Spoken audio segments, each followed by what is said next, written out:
Welcome to Syncly. In today's session, we're diving into resource management, helping you organize and link all your essential tools for seamless project execution. To get started, navigate to the Resources section. This is where you can list and categorize all the tools and applications you regularly use, whether it's Zoom, Google Meet, or other platforms vital to your projects.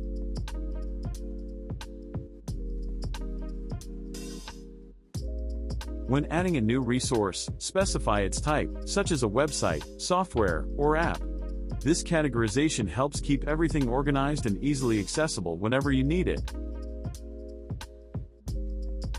You can also link these resources to relevant projects, ensuring everything related to a task is in one place. Plus, Syncly allows you to upload files directly, whether they're PDFs, Excel sheets, or other documents.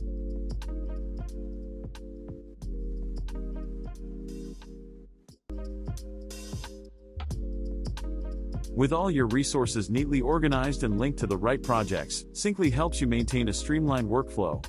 No more scrambling to find what you need, everything is right where it should be.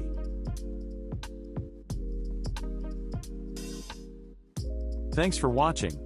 If you found this video helpful, please give it a like, share it with others, and subscribe for more Syncly insights. See you in the next video.